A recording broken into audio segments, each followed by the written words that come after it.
Man, I thought they were reworking some boss animations and what they look like today, but I've been pranked, and that's actually not what's happening today. Noob.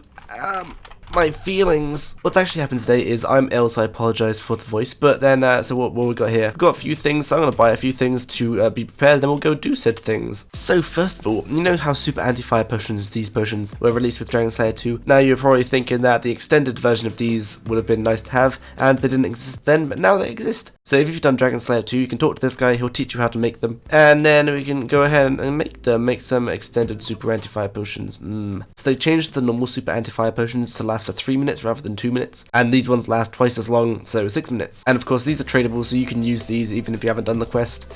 Yep, but you have to have done the quest to be able to make them. Oh, and just for the record, that took 3 shards per potion to make. So let me just do these in GC if I make any manis. Oh, I didn't make any manis. Next on this, we'll go to this place where the Alien Rune Dragons are. I don't really have to be here, I'm just here to give context because that's what I'm about to talk about. So these Rune Dragons and these over here Adamant Dragons, they will no longer have any chance to drop the superior Dragon Bones. They'll only drop regular, meaning that Vorkath is the only thing that's going to be dropping these superior Dragon Bones. So yeah, that makes them slightly less profitable, but not as much. So there's that. And then let's head over to Fossil Island. We've got something to cover on Fossil Island, so I'll try to explain this as clearly as possible. So the boulder that spawns, as it gets closer to the end, so it gets to the whirlpool where it gets sucked up, it will now take more damage if less people are on it, like contributing to mining it, meaning that you have to, like, everyone in the volcanic mine needs to be working together and on the same rock to get it done as fast and as efficient as possible. And yeah, not like it's gonna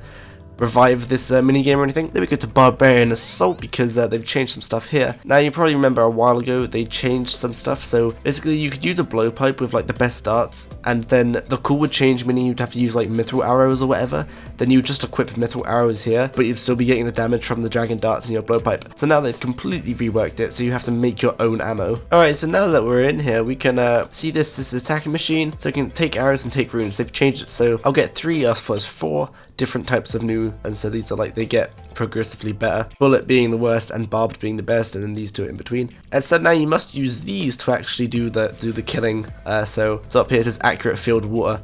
Oh, no it doesn't. So up here it says controlled bullet wind, meaning I need to use bullet arrows to do any damage. And then also we have the runes. Before they would only give you 50 of each rune, but now they give you 1,000 and they give you wrath runes. Not that I'm on the right spellbook, but yes. So you can do all the castings, and blowpipe got nerfed. You can't use chin chompers or blowpipe here anymore, I'm pretty sure. And yeah. And next we have a very long awaited shortcut to be implemented forever ago, but it's a good one, so let's go have a look. Hey look. It's the noob! Oh, the sneak peek, dude. Look at this guy. He's in full dragon. Dude. Oh, Derek's in a way. Oh, no, teleported. Damn it. He was in full dragon, though. We glimpsed the noob. We glimpsed him. So let's head over to Castle, as you might think of the shortcut that I'm heading to at the moment. And I would have an armored crossbow. Hold on, I need a cape, else I look ugly. That's better. Now, I would have an armored crossbow, but it seems that I've given it to someone and I forgot who. So whoever I gave my armored crossbow to, could I have it back, please? Because I forgot who I gave it to. So now we've got a handy-dandy little the thing on the map that tells you where an agility shortcut is. We equip a crossbow and a grapple and we just shoot it. Oh. It's taking forever. Oh, shoot it, man. Bam.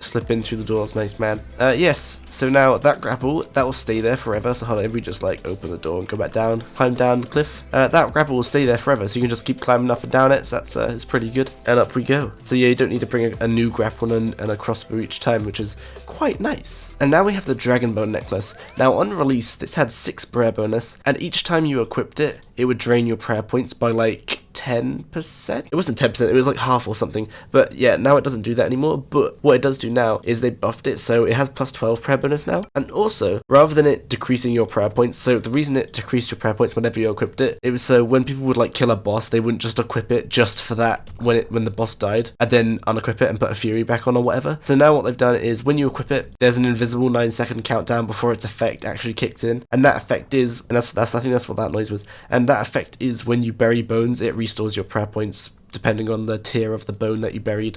Yeah. And then we've got the Dragonfire Ward, which I do not own and I don't have the money to buy, but its melee defenses were buffed by about 30%, and its mage defense was buffed by about 20% as well. Other than that, the stats are exactly the same. And now, one pretty big change I did not expect at all. Imagine this was a Dragon Hunter crossbow. Now, they buffed a Dragon Hunter crossbow, so it used to have 10% damage and accuracy against dragons. Now it has 30%. That's so good. 30% damage and accuracy against dragons. So now I'm pretty sure it's better. Like, it's going to be the best to use against like any dragon, except brutal black dragons, because I think twisted bow will still be better. But for like a 1 bow versus a 20 crossbow, yeah. And last but definitely not least, we have new ornament kits from Master Clue Scrolls. Yes, Master Clue Scrolls, my favorite. Now I'll put an image on screen to show you what exactly they are. But it's ornament kits for all the dragon outfit and for the Amulet of Anguish, the range necklace made from Zenite jewelry, or made from a Zenite. Other than that, there's a few little graphical fixes which aren't too important, but if you want to read about them, you can click on the news post in the description. Now the PKing with my Pure has been recorded, I just need to edit it, but I've been ill, so I just haven't been doing anything.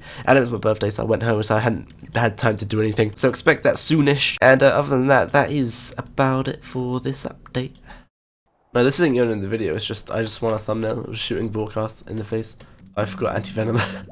I haven't got BGS either. I forgot that I had the lowest defense. Yeah. Oh, I just hit 55. Yeah, I just hit 40, then a 55. This is super good. This is super good. Oh no, I haven't got Crumble Undead to kill the thing. Best guide ever. Fighting. Oh what? I just hit 72 on him. With proc? Yeah, and it procced. Oh, I just hit 70 again. It didn't even proc that time. I don't think. And that must have. Dude, I'm shredding him. Dude, dude.